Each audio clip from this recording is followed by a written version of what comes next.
at 9:33 a.m. There's one matter.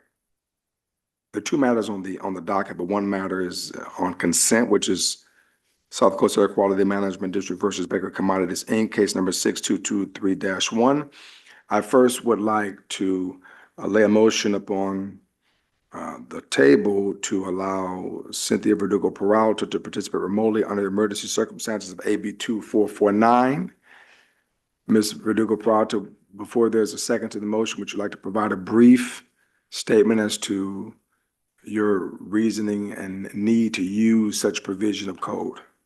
Thank you, Mr. Chair. The reasoning is I had surgery 2 weeks ago on my left hip to replace it. I'm still not supposed to be sitting for more than 20 minutes. The ride to AQMD at minimum is 90 minutes on a good day and 2+ hours on a bad day. So I am requesting that I utilize this provision. Or is there a second to the motion? I'll second. Okay, Mr. Pierman, second the motion. Any further question or discussion? One thing I will say, Ms. Verdugo Peralta, you may want to confer with Ms. Thomas with respect to the amount of times you've used either just Right. cause or emergency, because the legislature did set a cap. Yeah, I believe it's 7, and I think I'm on 3. Okay, And I did speak to Attorney Larson on this previously. And when there's 2 consecutive days like this for the same reason, it's considered one occurrence. And we Okay. can verify that again with Mr. Larson. yeah, absolutely, no problem. I'll definitely talk with Mr. Larson. Thank you. All right. Dr. Abraham, your vote? Aye. Okay, Ms. Verdugo Peralta? Abstain? She's abstaining for the record. And then Mr. Balaka Palan? Aye. Mr. Pierman? Aye. Ali votes in the affirmative. The matter is passed 4 with 1 abstention. 4 yes, 1 abstention. Okay, Madam Clerk, are there any individuals on the line desirous of providing any public testimony with respect to public testimony that is evidentiary or non-evidentiary? Okay, let the record reflect that no one has sought recognition. Okay, the case before us, and also for the record, no one is before the body in person to provide any evidentiary testimony and or general public comment. The matter before the board is a status report modification order for abatement. There's a couple of exhibits. The stipulation to place the status hearing and request to modify the order for abatement on consent. The findings and decisions is petitioner's exhibit number 46. 46 is the stipulation to place the matter on consent. Yes. Okay, 47, exhibit 47 is a declaration of Michael P. U.A. in support of the request, in support of the request to modify the order for abatement. Petitioner's exhibit number 48 is the proposed findings and decisions granting third modified order for abatement. Petition exhibit number 49 is an attachment. It's the third modification, modified conditions for Baker Commodities. And then there is, that is the red line iteration, that's 49. And then there's a hearing board exhibit, traffic between the clerk's office, Mr. Pierman, Mr. Balaka Palan, etc. And that will serve as HB1. HB1. Mr. Pierman is, and wait a minute, let me see.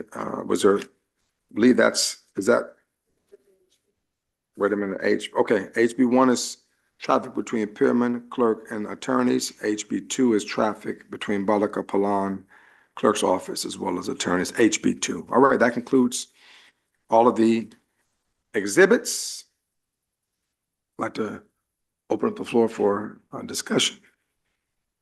Mr. Balaka Palan. Yes, I had several questions which they answered. I was a little confused on the permit to construct, but it appears from the response that they're still waiting for their permit to be issued with the new permit to construct for the control system. So that's why because the normal sequence of events, you issue a permit to construct, then it's final, you issue a permit to operate. So Mr. Pittman asked, and I think they've replied that once they get the permit issued in August sometime, within 7 days, if they're agreeing to the conditions, then this order will go away. And I believe also the appeal will be for previously they've been dealt with will also go away, because it appears both parties have agreed to conditions and they expect to see those conditions in the permit issued. So the other question I had was whether there were any ongoing, Mr. Pua's testimony, indicated there was no notice of violation, but I wanted to find out if there were any odor complaints, but apparently there have been no odor complaints or no odor log. So we assume that the operation is going smoothly without creating any kind of nuisance or odors, even though it may have not risen to a level of a notice of violation. So, and that's really was the issue I had, and clarification on the permit to construct. So I do believe I can support the request, find good cause for the request for the modified order as presented in Exhibit 48. All right, any further discussion, Mr. Pearman? First, just want to recognize for the record the initial reappearance of Deputy Clerk Mary Paris handling the matter today. Yeah. I agree for the reinstated by my fellow board member that this is good news. We finally, hopefully we'll have Baker sort of put behind us. It's been contentious, but we're glad that this will hopefully lead to the withdrawal of the permanent appeal and things will move smoothly thereafter. Okay, and before we go on any further, I just wanted to also reference the fact that Dr. Abraham is participating remotely from a location which has been properly agendized. Are there any individuals present with you other than individuals who would be guests or patrons of the hotel? No, no one else is Very with me. well, very well, okay. Any further discussion or deliberation from any other members of the hearing board relative to this matter? Yes, Mr. Chair, I just wanted to make a comment that this is, as Mr. Pearman said, has been a long time coming with all of the cooperation with our staff, AQMD staff, as well as Baker's staff and new attorneys. And had it not been for that change and whole completely different mindset, I don't think we would have been able to come to these good conclusions. So I'm very positive. I have a very positive feeling about it, and that I commend everybody who's participated in this to get us to this point and bring the parts of the business that could be within the AQMD rules and regulations, as well as protection of the community and the employees. All right, thank you. In the matter of facility, excuse me, in the matter of facility ID 8000016, Baker Commodity Inc., case number 6223-1, I move that we find good cause to grant an order of abatement as set forth in the proposed I move that we find good cause to grant the modified order of abatement, as set forth in the proposed findings and decisions, which are encased within exhibit number 48, as well as the modified conditions for Baker Commodity Attachment A, Exhibit 49. So second to the motion? Second, Second by Mr. Pearman. Any further question or discussion on that motion? Hearing none, Dr. Abraham? aye.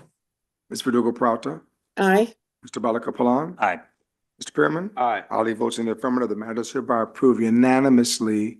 Thank you very kindly, folks, for coming in today. We look forward to seeing you next Tuesday. And today's hearing is hereby adjourned at 9:42 a.m. and we're off the record. Have a good weekend, everybody. All right. Okay. Yeah.